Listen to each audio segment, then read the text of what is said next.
Broadcast is now starting. All attendees are in listen-only mode.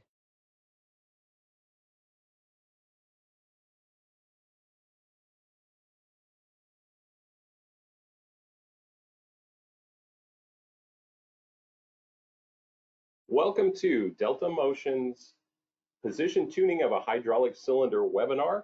We want to thank you all for joining us this morning. We're very excited to be able to present this information to you, and we want to thank you again for tuning in. We want to remind everyone that we are recording this morning's webinar, and it will be available afterward. We have a number of places where you can get that.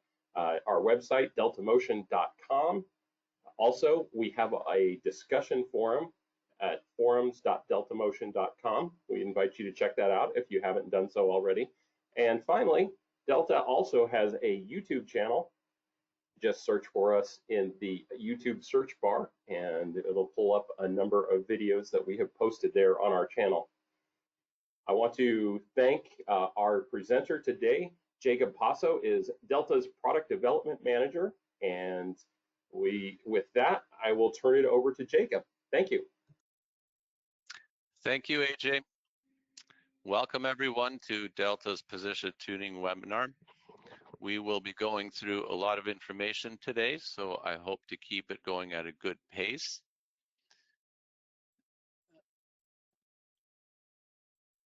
So, to begin with, we will be covering the following: PID and feed-forward theory.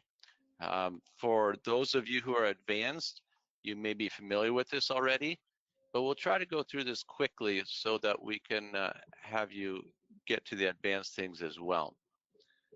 The manual tuning procedure we'll go through, the tuning wizard, and we'll talk about the integral gain, understanding acceleration and natural frequency, short moves, troubleshooting, and more. Now, if you need more information on the basics, you can go to Delta's website, the education page, and look at some of our videos. We have a specific training sequence video. Today, like I said, we're going to try to go through at a pretty good pace. We can cover a lot of information. And the webinar will be recorded so you can look at it later. So to begin with, I want to talk about hydraulics. Have really good control. This is a live example that we're going to be tuning on today. It's a cylinder that's 24 inches long, 2 inches diameter. The valve is a 100 liter per minute valve, and the position sensor is 1 micrometer resolution.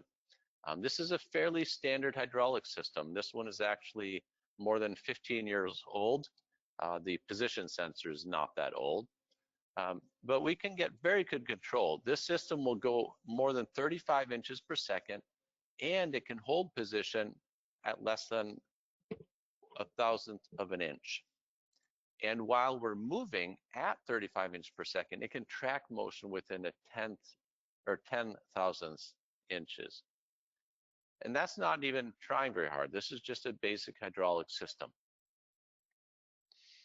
So I want to show you just briefly what this system can do. We took some videos here of the system moving back and forth, retract. Actually, let's see, that was the wrong one here. Let's see, there we have. So we'll have this system. It's going back and forth. And this is just hydraulic cylinder with a stack of metal plates that weighs approximately 380 pounds, I believe, attached firmly to the cylinder. We're moving back and forth into this dial gauge. And we're going to see how accurately we can hit that dial gauge every time it moves in. So notice when it hits it, it goes to the 0 mark here, and we move back all the way in here, and we hit it within that same thousandths of an inch. These tick marks are 1/1000th of an inch, or 25 micrometers. And we can move back and forth and hit that very accurately every time. So looking at another video of this same system, we'll move all the way out, and then we'll retract by steps of a thousandth of an inch, or 25 micrometers. So you see we're retracting here, one tick at a time. And there's a little bit of oscillation. I don't know if that's in the cylinder or in the load or in the dial gauge, You can see that we come to final position, and now we'll move back to 0 to that exact same position. So this is just a little demonstration of what the motion control on a hydraulic cylinder can do fairly easily. Now, as we continue on position tuning of the hydraulic cylinder, I want to point out that here we're talking about following a motion profile. So a position goes up, accelerates, goes to constant velocity, decelerates, and then hits a final position. We are not talking about a step jump that is common in a lot of process control where we talk about tuning a PID. We're talking about high performance motion where we have a profile. Now we're going to talk a lot about gains that are the key to the PID. The PID has proportional, integral, and derivative gains, and those all contribute to the control signal going to the valve. Each one of those contributes its own portion. They're all summed together and go to the valve. So we'll talk about these values individually and explain what they are. I would like to mention that these are calculated continuously, such as every millisecond. We do the calculations, update the control signal, and then go on. So first of all, we'll talk about the proportional gain. This is the main gain of the system. If you could only choose one gain, this is the gain that you would choose to use. The proportional gain is proportional to the position error, and the position error is the position or the target position minus the actual position. Now this looks like a lot of complicated math, so let's not look at that more. Let's look at what it actually does. So let's say we're pushing a box from here to there. This is the target position where we want to be. This is the actual position where it actually is. Now if there's a long distance here, we're going to push very hard. Now if there's just a smaller distance, we're not going to push as hard because we're getting closer. And if it's very close, we're hardly going to be pushing at all because it's very close. There's not much of a position error. So we see the proportional gain gives us an amount of output proportional to the difference. And this is how you and me would actually control a system if we would do it ourselves. If it's far away, we push harder. If it's closer, we push less. And that's exactly what the controller does. And again, the proportional gain is the main gain of the system. If you could only pick one, this is the one that you would use.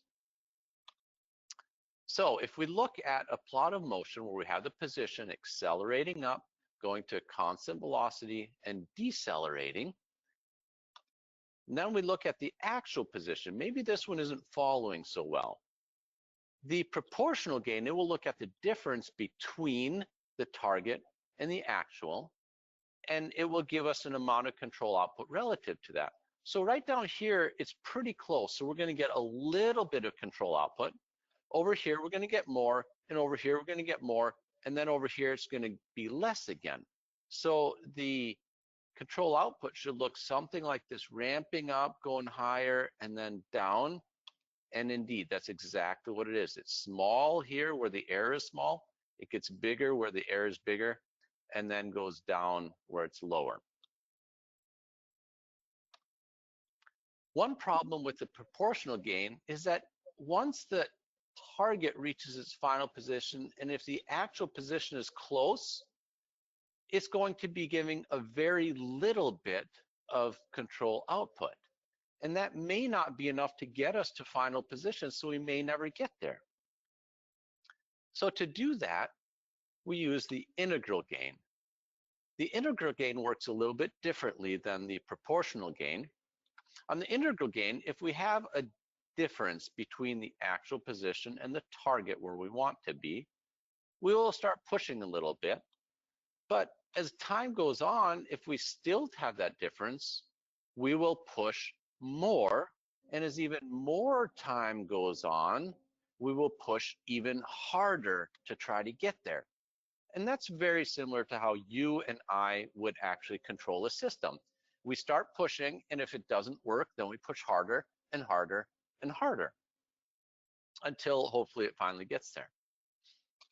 The integral gain has one major problem, is that if you end up pushing very hard and then it suddenly lets loose and goes, then the system might overshoot the target position before it gets there. And that's very similar to how the control works with you and me as well. We would actually push harder and harder, and then it may actually overshoot. So the integral gain, we say that it is proportional to the sum of the position error. And on a plot, that looks like this if we have the target, and then we have the actual. This difference is what is summed up. So all these little errors, it sums it up over time. So the control output, we see that as the error exists and is getting bigger, the control output gets bigger and bigger and bigger and bigger. And it does not start decreasing until the error becomes the other direction. When the actual position crosses, then the control output starts decreasing. So if we use the integral gain, if we look at this example where the axis is moving up the actual position, and then it gets close, but not quite there. Remember, the proportional gain might not be enough to get us there, but the integral gain, it will sum up with that over time, give enough control output to actually get into position. And that is what the integral gain does best, is holding final position. Next is the differential gain or derivative gain. Both terms are valid for this. It is proportional to the velocity error. Remember, the proportional gain was proportional to the position error. This is proportional to the velocity error, which is the target velocity minus the actual velocity. The differential gain is a little bit more difficult to understand, but if we look at a plot of motion like this, where the target position goes up and the actual position is not very well behaved, if we look at a point right here, then we can consider this. So I want to ask you all who are on the webinar listening, you should have in your webinar control panel a little chat panel. And I want to ask you if you can tell me at this point right here, what will the proportional gain be giving me? Go ahead and find your chat window and just type in an answer, and we'll see if we get any replies to this. Okay, looks like several of you have typed in the questions there. 0, 0, 0, proportional gain is 0. Wow, everyone who answered is right. You guys are right on. So the proportional gain will give us 0 because the target and the actual are the same. But if we look at this, we see that the target velocity where we want to go is this direction. The actual velocity is much larger. And so we can't just give 0 control output. We want to give a negative control output to try to slow this down.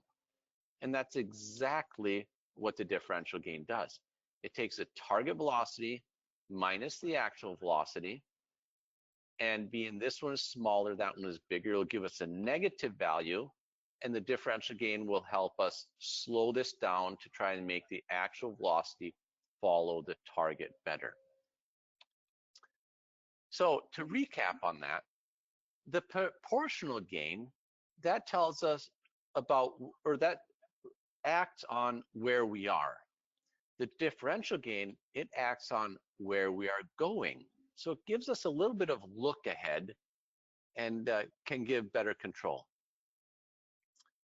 The D gain in that way helps provide some damping for the system. It's very useful for systems where we're doing a lot of changes on the velocity in quick motion. Some hydraulic systems don't need differential gain at all. Next is the feed forward.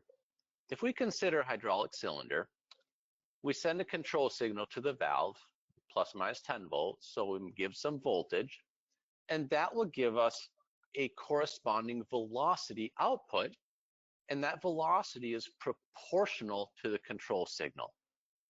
So if we had a system where we give a control signal 10%, maybe it gives us a speed of 30 millimeters per second.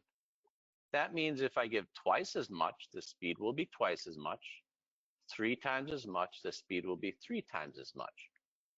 Now, this is assuming that we have a linear valve, which is the easiest and best to work with usually.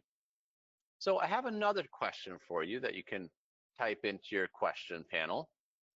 If we have a velocity that we want to command of 100 millimeters per second, how much control signal do we need to give to get that velocity given this system?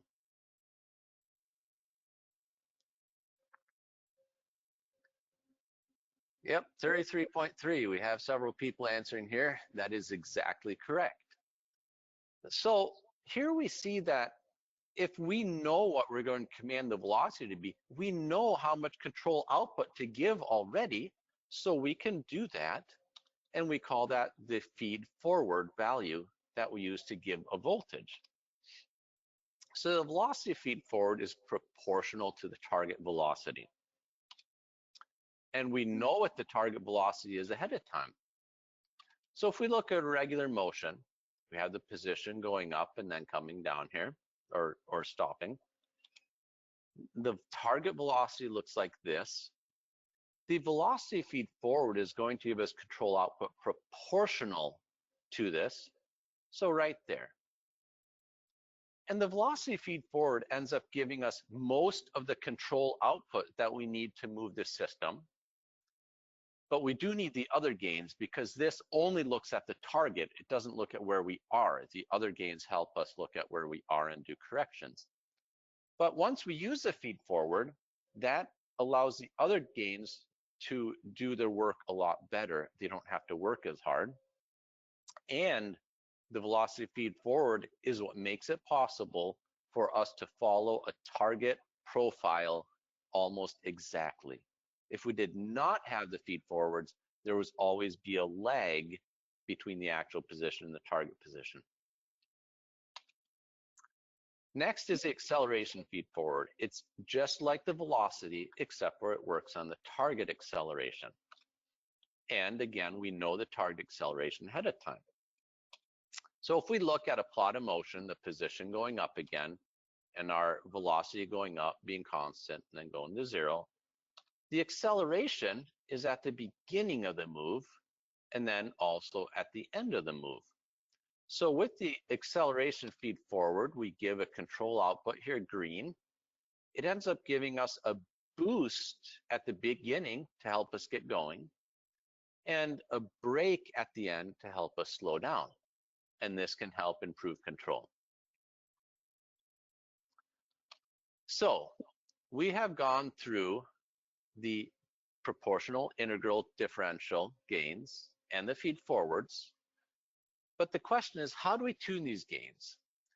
And for those of you who are maybe not really experienced here, we can wonder, how in the world do we tune these? You probably have no idea how to do this. But we will walk through a manual tuning procedure that makes this process very straightforward and clear. First of all, I want to point out the feed forwards are very important. They are doing most of the work of the system, so we need to set those early on. But we need some proportional gain first because it's the main gain of the system and that's what helps us move around. But still, first things first, we want the axis to be stopped approximately when we give 0 volts of control output. Sometimes when we give 0, the axis can drift around, and we like to have it still first. So with these things, the tuning procedure becomes this.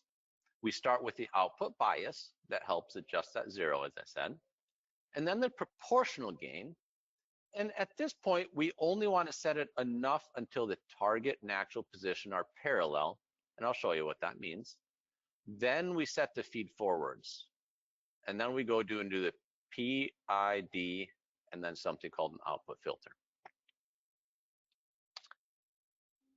So we will switch to our hydraulic system. And here's a picture of it. We have a hydraulic cylinder. There's a valve on the end here. This is a stack of metal plates that can move back and forth. It has some wheels that ride on this little metal rail, and there's one here on the inside as well. So we're just going to move it back and forth. I'll move it down here so we can see it on the bottom of our screen. We can see it down there. And here's RMCTools. I have the plot manager open. You can get to it from the project tree right here. And we're going to go to the tuning tab, where we have a lot of tuning tools where we can see the gains and do moves and see the plots in motion very easily. So to start with, we will set the gains to their default values, which is zeros on everything and a 1 on the proportional gain. I'll start a trend here. And we will send an open loop command so we know that we're sending 0 volts. We see here control output is 0 volts. And we see that the actual position is drifting down. So that means my 0 is not exactly 0. I'm going to move this out just a little bit here because it's going to hit the end pretty quick. So we'll stop the trend and start the trend again. So I can set the output bias here. I'll put a value in there, maybe 0.1. Oh, it's still going down. We'll do 0.3. Notice I type a value here and click the download button, but I can also press Control D. So I type 0.4, press Control D on the keyboard, and that downloads it. Let's see. Okay, now it looks like our position, the red line here, right down there, is pretty much still. So notice the output bias, it's in percent. So this is 0.5%. This is using our RMC 200 controller. If we were using our 75 or 150, this would be in volts. So we'd probably have to have a value of 0.05 here instead. So we did the first step. That was the output bias. Now we're going to do the proportional gain until the target and actual are parallel. So I have my gains here. Proportional is 1, the rest are 0. We have a couple of moves set up. We're going to move between 1 inch and let's see, we'll change that to 30 inches per second, and we'll do 200 on the accel and decel. And going back, we need to slow down because it goes slower in the retract direction. And I think that should be good. So now we see we're at some position, 5.66. I'll click move to 20. And you can see down here that the system moved. You might be able to hear it through my microphone as well. We see that the target position, it went up here and ended after about 0.8 seconds. But our actual position, the red line, is lagging way behind. So that means our proportional gain needs to be increased quite a bit. So it's at 1. I will change to 10 and we'll download that. Now we'll move to a position of 1. Okay, now the actual position is following quite a bit better, but still not very good at all. So I'll increase that to 20 and we'll move again. Now we see that the target position and the actual position are paralleling during part of the move. We also see that the actual velocity, the blue line, it gets up to the target velocity. And that's what we're looking for. We want the actual to reach the target velocity, and that means these will parallel.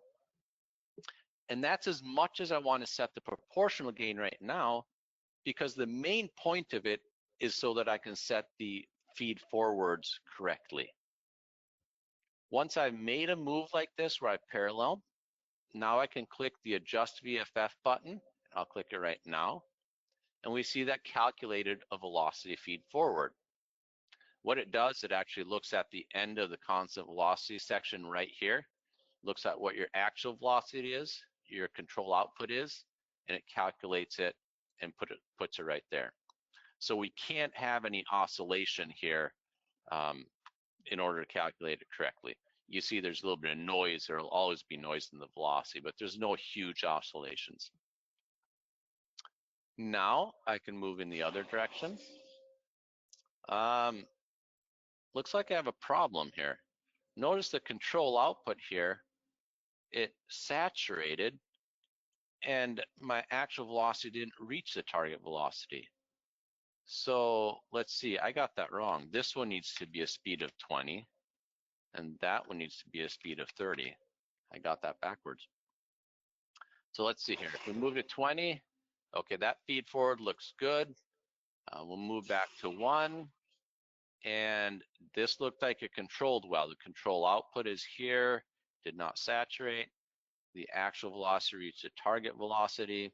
So now we can click the Adjust VFF button and we get that feed forward. Now I should be able to move the axis back and forth, and we should see during the move that it's tracking fairly well. Let's go look in the history and look at a previous plot here. We notice that at the beginning of the move here on the accel, and at the end of the move, the decel, we're not tracking so well. And that's what we need the acceleration feed forward for. We'll give a little boost here and a little brake here to control better. So we'll try acceleration feed forward. It generally has to be a lot smaller than the feed forwards. So we'll try 0.01. That's 0.01 there. And let's make a move. So here at the beginning, it's still lagging and it's still overshooting at the end. That means we need to have more acceleration feed forward. So I'll change to 0.03, move back. Looks pretty good here, falling really well there, falling really well here. And if we move to 20, that looks quite good here. Looks like we have good here. I noticed that during the move, the actual position, the red line, is a little bit ahead of the target position. If I wanted to, I could readjust the VFF here. Let's see, the positive VFS is 2.35. If I click Adjust VFF, oh boy, that changed it quite a lot. That's interesting. Well, let's see what happens here. So I move back, works good, forward. Okay, there I got a problem. It goofed up. It's not supposed to do this on webinars. So I'll do Adjust VFF again, and looks like it changed it back to what it was. Okay, so let's try this again. Move out. It's still a little bit ahead. That's strange. Not quite sure why it's doing that. We could modify it a little bit. I'll reduce it just a bit. Move back here. Okay, there. Now we're right on. So I just tweaked it a little bit manually. I could only tweak it manually if I have some idea of what it does, and we know that it gives us control output proportional to our target, and it was giving just a little bit too much. So going back to our procedure, we've done the output bias, the proportional gain, the velocity feed forward, and the acceleration feed forward. Now we need to increase the proportional gain again, and then do integral and differential. So at this point, for many systems, this might be good enough, but we want to make sure we increase the gains enough so that it can handle changes in the system. For example, oil temperature or load or machine wear.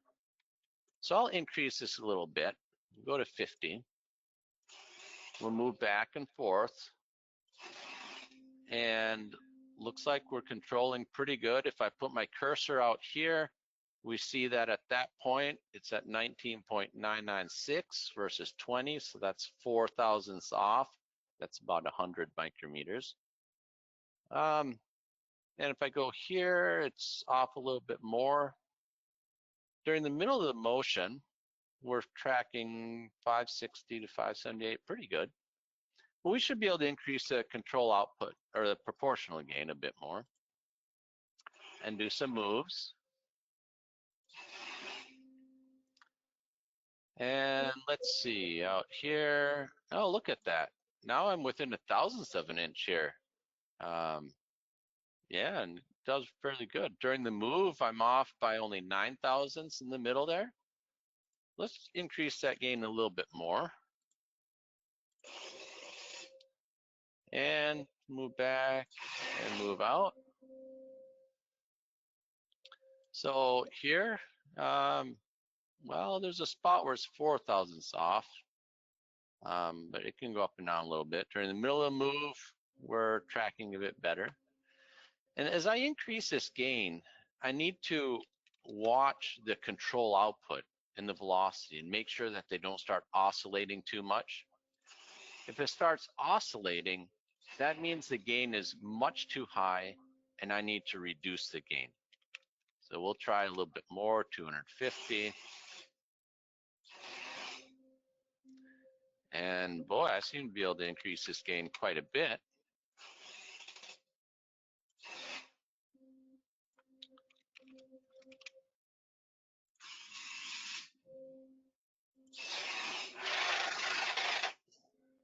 Oh, yeah, there, that was too much. Anybody hear that?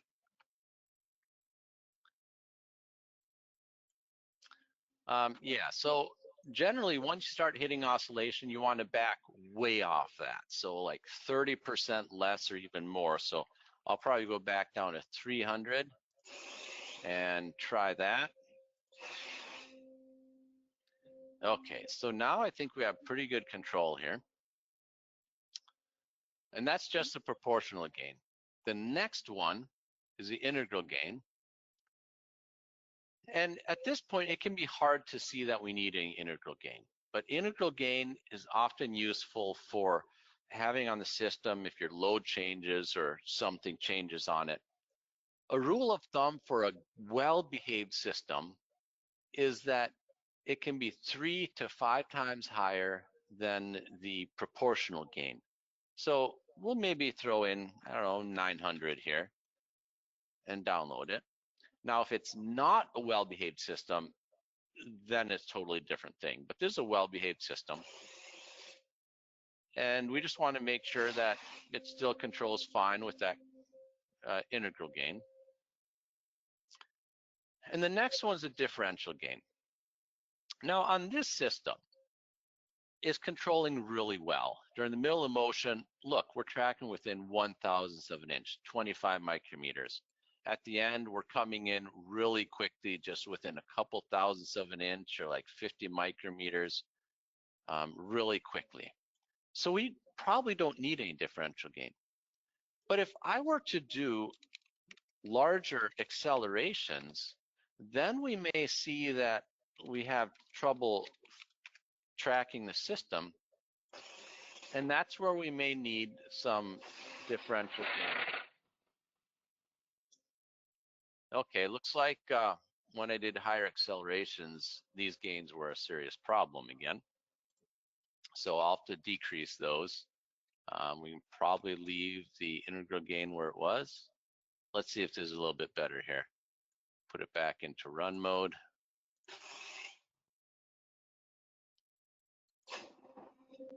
Okay.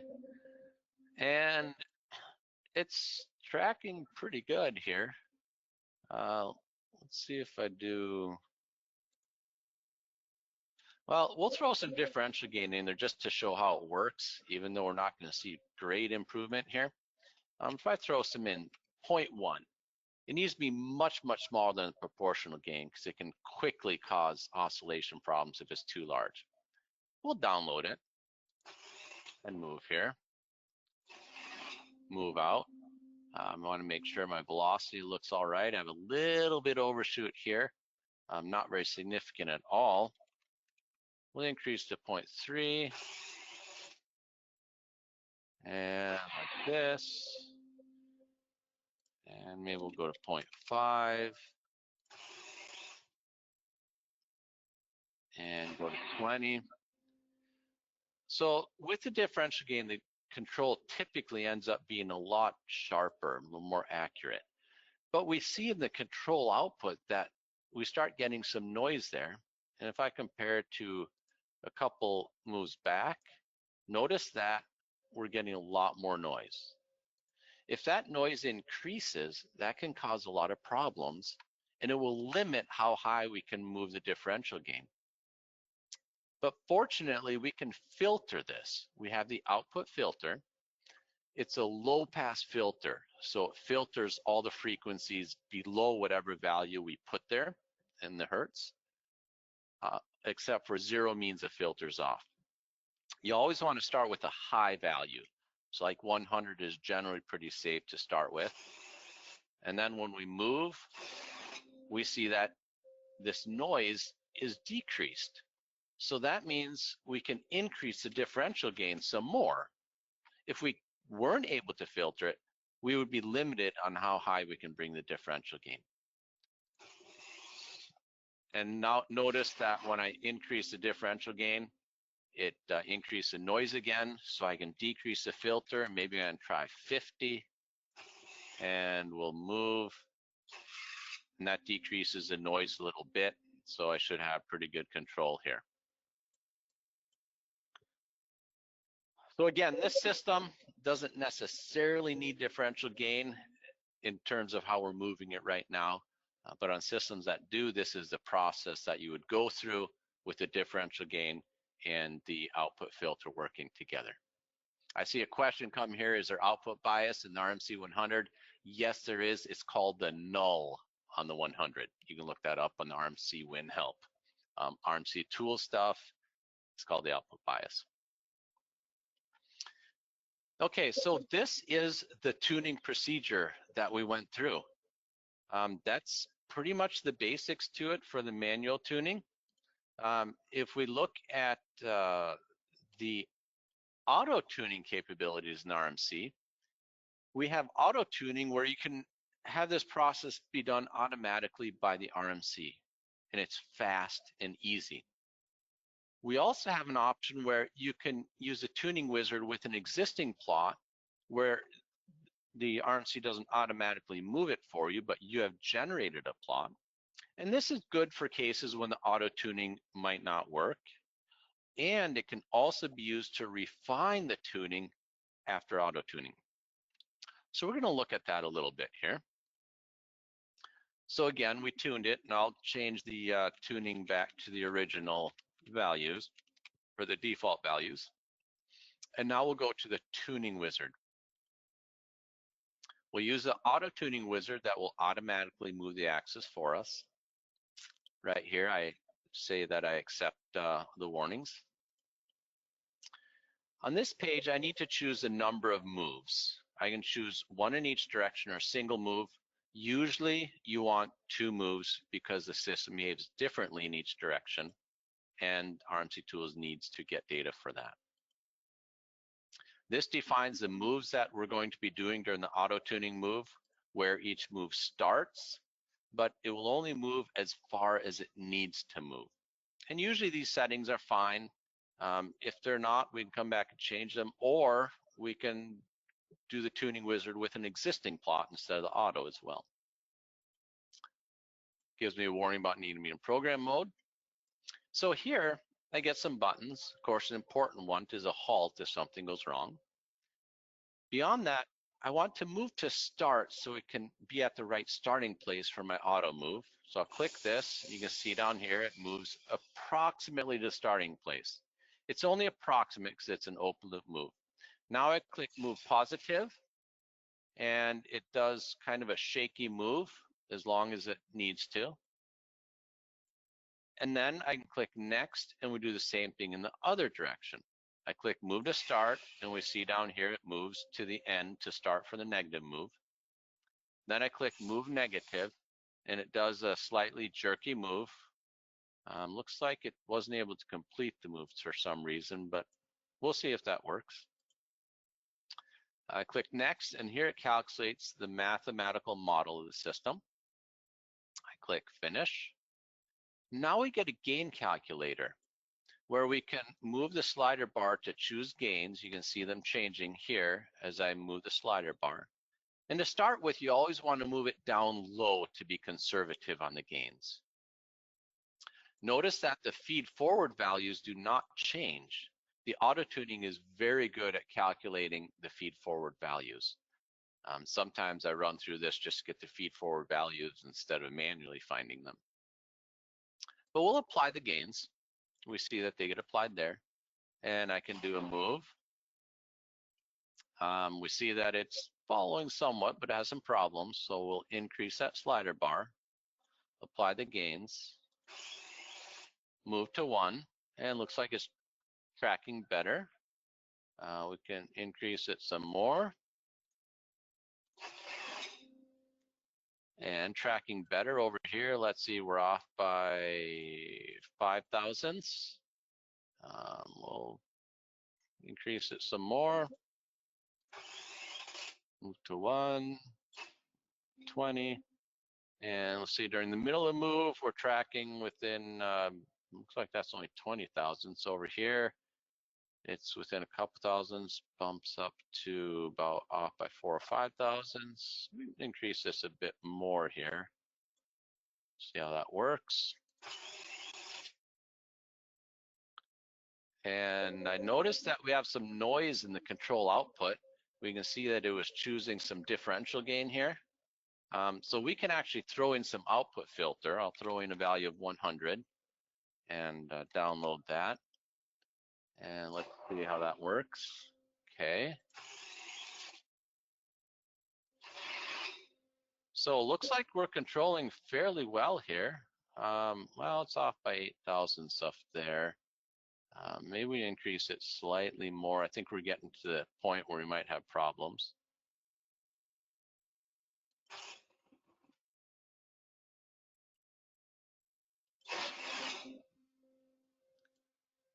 Okay, so this looks like it's pretty good. We could maybe with a lot more effort try to get a little bit better, but for a lot of machines, this is fine. And of course, it all depends on what accuracy your machine might need. So this demonstrates how the auto tuning is fairly quick and easy. Now, if it didn't work or we had some problems, we could use the tuning wizard with the existing plot. So you could generate your own plot just using open loop moves, or sometimes you can just start tuning with a proportional gain, and then you can use a plot. Or you can do like I'll be doing right here. We did the auto tuning, and maybe I want to refine it so I can use the existing plots that I've generated now and pick them from the list. It shows me the latest plots here and shows me next to the latest. So I have one in each direction now. And it generates a model from that. And then I can do the auto tuning again. Or sorry, the gain calculator again. I can choose values from that, apply them, and move it. So it can happen that it might be an iterative process. You start with auto tuning, maybe that doesn't turn out so well, but once you have moves that are representative of what you're going to be doing on the machine, you can auto tune based on those. Or sorry, you can use a tuning wizard with existing plot based on those and iterate through that. Looks like some of you commented the questions when I did the auto tuning. It came up with a little error. The plot time might be too short. That is correct. I could have gone back, maybe increased it, but we see that it still worked anyhow, even though it didn't get perfect data. And someone asked about the velocity feed forward, acceleration feed forward output filter, if they're proprietary to Delta. No, they're not proprietary to Delta, but not every controller is going to have it. I think everything that calls itself a decent motion controller will have those types of options, reasonably standard. We have some higher order values. So instead of a differential, we also have a double differential, and we also have a jerk feed forward. Those there are not many controllers that actually have, at least not set up easily to use like here. Okay, so that was the auto tuning and the tuning wizard. I want to talk a little bit about the integrator. The integrator, the integral gain, will cause windup if the position doesn't track well. So let's go look at that, see what that looks like here. If I have maybe some lousy tuning here, we'll go change this to some values. I'll turn off the integral gain, won't need output filter. We'll set the velocity feed forward wrong, and we'll move to 1.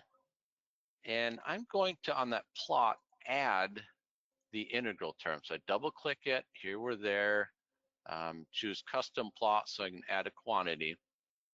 And we'll go to axis 0, status, control, and I'll add the integral output term to the plot.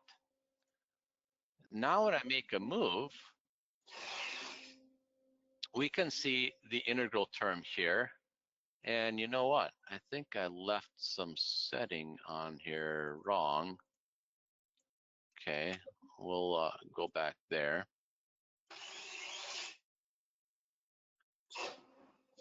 Okay, so now we see this integral term, it went way high. And what happens is if it winds up, then our actual position ends up overshooting.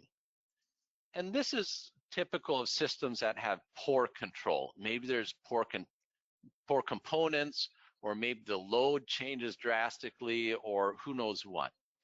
Normally, if your feed forward is correct, let's see, what was it supposed to be, 2.35 maybe?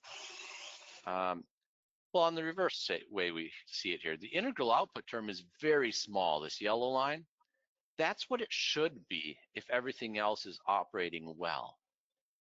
And let's see, okay, so here it looks a little bit better.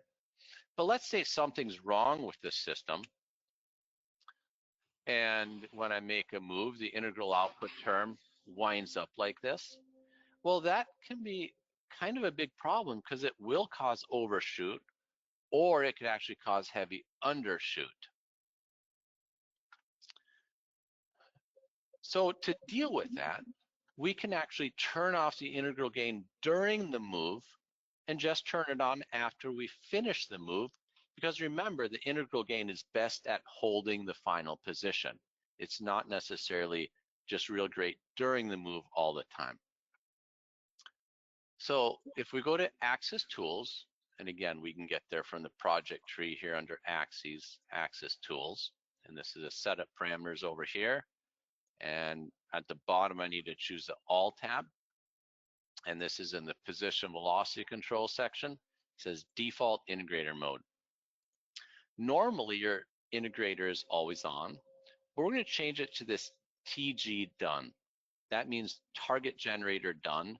That means after our target has reached the final position, that's when the integrator is going to turn on. So if I move back to 1, and now we move to 20, now we see that the integrator is off during the move, and it only turns on here at the end. And notice that the overshoot is a lot less. Now we could improve that with all kinds of other tuning things as well here. But you see it makes a very big difference on difficult systems if the integrator can be off during the move and then turn on at the end. I have a little user program here, just a simple one. We're going to move to 20 inches at a speed of 20.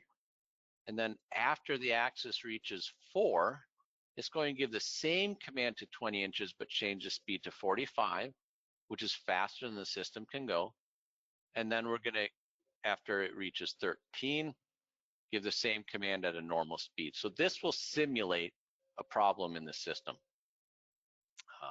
Let's see here, if we start a trend, and we'll put it in run mode, and I'll do a start task command with this one.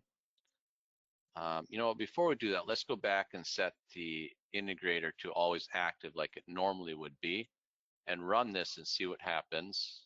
I need to move that to 1 first, I guess. And we'll start a trend there. Okay, so now we see what happened here, that the system didn't follow very well. The integral gain here went way up, and we had a lot of overshoot. So that's just a simulation of a bad system. So let's go to the Axis Tools, set that integrator mode to TG done, And let's run this again and see what happens. So we're at 1, we'll run this. Okay, so now we see a significant difference in the behavior of the system. So the integral gain can work very well. It can cause problems on difficult systems, and we have a really good way to work around that. Next, I want to talk about acceleration and deceleration. This is a very important concept when we deal with tuning. This is our regular motion here. We accelerate up, do constant velocity, and then come to a stop. See, the velocity does that. The acceleration here at the beginning and the acceleration end are very important.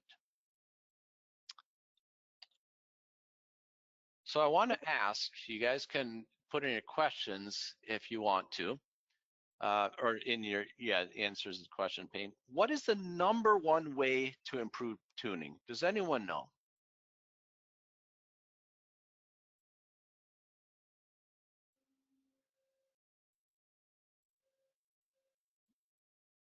Let's see, PID, slow it down. I haven't gotten so many answers on this question. Mechanical, start with a good system. Hey, those are good answers. Absolutely, starting with a good system is really important. Experience, make sure the system is mechanically stiff, proportional gain, feed forwards. These are all good. The one that maybe came the closest to what I'm looking for right now is slow it down, but that doesn't necessarily mean the velocity. The #1 way is to reduce the commanded acceleration. And there's many times when we have been in the field, they have a system that's having control problems or shaking things apart. And the way we fix it is simply by reducing the commanded acceleration. So if we look at a system here, we have the acceleration going up, and maybe the acceleration is pretty high and makes it quickly get up to speed, and it might be difficult to control. If we change that so that the acceleration takes longer, then we can have better control. So instead of maybe 0.2 seconds, actually, just wait, I jumped ahead. This takes a little bit longer. So let's see what that says here, or looks like on a real system.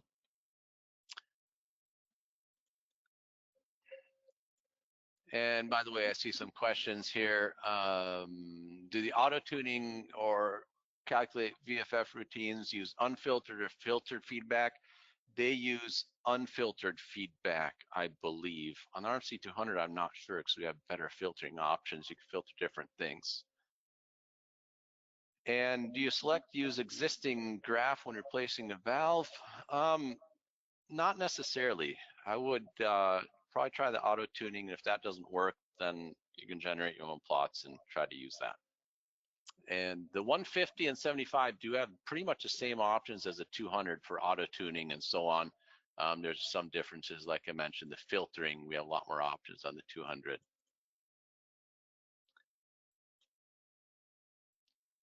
Another question, the 150 also has a TG done option for integrator active in position. But this is a newer feature, so if you have old firmware, it might not appear. Update your firmware and it'll appear.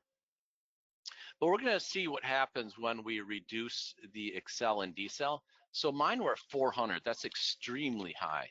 We're going to change it to 50, and we'll change it to 50 here, and we'll make a move. And it takes longer to get up to speed, but notice we're still getting up to the same speed. We're doing 30 inches a second. You know what? I didn't have the tuning set here, did I? We'll go set that about right here. Okay, so now we see that over here at the end, well, am I controlling better? I don't know. I suppose I need to crank up the gains to something that I had them before to really show that. Let's see, controlling very well in this direction and controlling pretty good in this direction as well. Looks like we're within a thousandths really quick right after the end of the move. 2,000 south, but a little bit more. We get right on there. And boy, look at that. Look at this 20 and 20. It just keeps right on there. It's no shaking. So that's the number one way to improve it, is reduce the command acceleration. And often you may not think of that because it doesn't have to do with the gains or the feed forwards or this and that. It actually has to do with just what you tell it to do. Next thing I want to talk about is short moves. They can be very difficult. And right now you're probably thinking, what do you mean short moves? It's hard to move things a long ways than in a short ways. But on a normal move, what happens is if we give a command at a certain velocity acceleration, it might accelerate up and it maybe takes 0.2 seconds and then gets to velocity and decelerates. If we send a command with a shorter distance, but the same velocity acceleration, what can happen is that the velocity accelerates up, but before it reaches the command velocity, it has to decelerate. And that means our acceleration time is shorter, and the frequency of acceleration ends up being higher. Now, if we look at the natural frequency of hydraulic cylinder, it varies. It's higher at the cap end, lowest at the middle, and higher at the end. And the natural frequency, that just means how likely the cylinder is to oscillate, or at which frequency it tends to oscillate. So if we do a long move, that's typically from one end of the cylinder to the other. So we're usually accelerating at a higher natural frequency of the system and decelerating at high natural frequency. But if we do a short move, that might be in the middle, where it's the lowest one, where we could cause ourselves problems. And that's in addition to the fact that that shorter move has a higher frequency of motion to begin with. So it could cause a problem here or here, but it's going to cause more of a problem right here. So let's see what that looks like on a real system.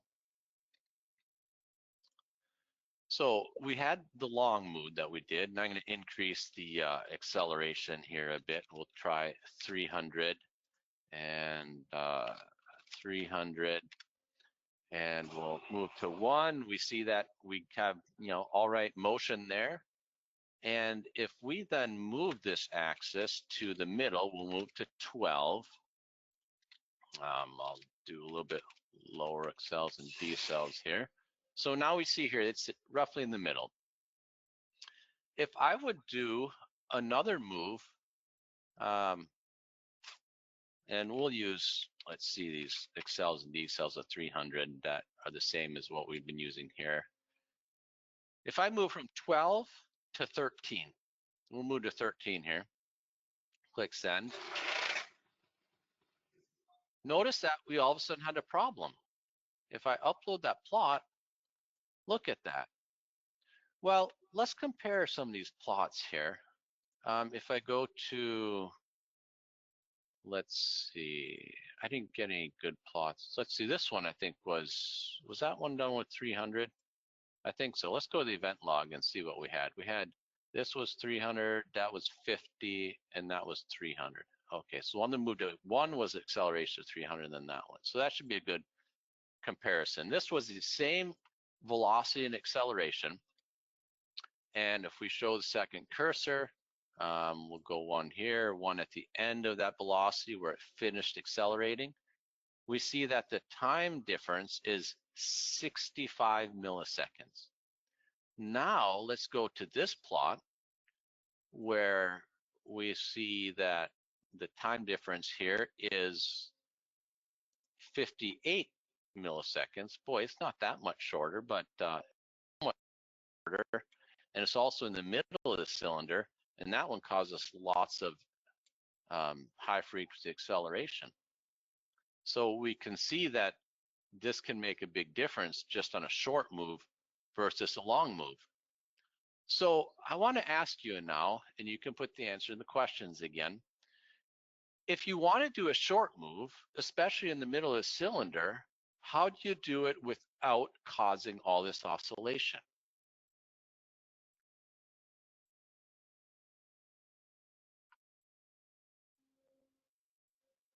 One answer, slowly. Someone suggests a quick move. I haven't talked about quick moves. Reduce acceleration. That's the right answer. Derek, Ivan, you got the right answer. And the ones who mentioned slow and slowly, you guys got the right answer as well. So let's try this. I'll move back to 12, and I'll just do an acceleration of, now if we go down to 20, that should certainly do it. So let's click send. Oh, actually not enable, it halted here. I need to put it back to run mode. We'll move it back to 20, just where we were, and then we'll move to 13. We'll do the same speed of 20 or 30, I guess, but we'll just do a lot lower acceleration. Click send, and look at the plot of that motion, and there it helped.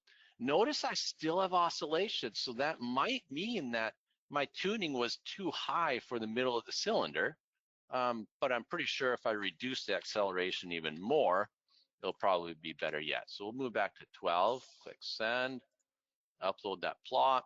So yeah, it looks a little bit better here, but we still have oscillation here. So if I want to move around to the middle of the cylinder, I probably need to decrease my gains. Another option I have is I can use what we call second order tuning, where we have double differential gain and jerk feed forward, but that's a topic for another webinar. So we're at about 9:30. It's been 1 hour. This covers pretty much all the things that I was planning on covering during the tuning.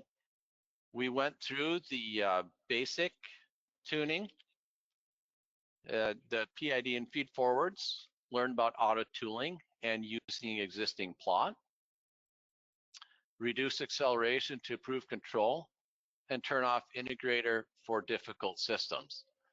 Let's see if I got any more questions here. All the settings adjust for each move.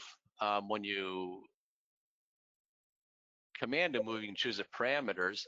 You can also change tuning parameters on the fly if you want to. A cylinder with cushioning, generally we don't recommend using cushioning because that changes this cylinder all of a sudden, and then you have to adjust your tuning based on the position, and it's a lot easier just not have cushioning.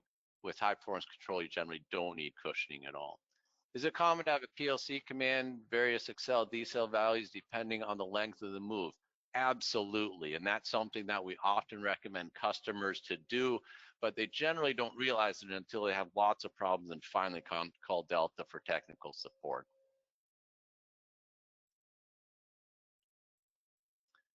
Any other questions before we close?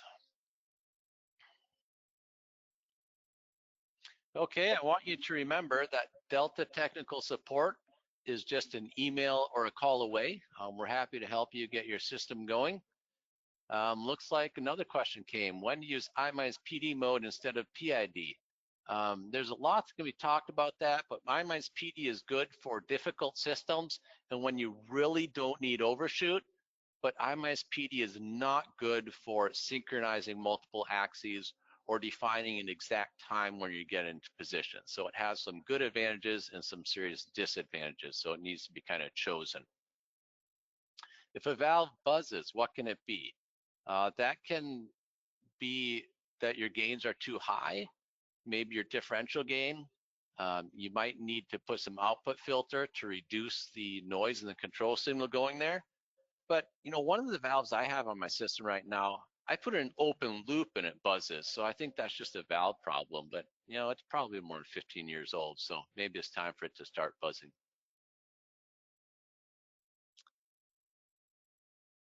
And someone mentioned quick move. That's also probably a topic for a future webinar, but the quick move is also good for difficult systems because you only have to tune the end of the move.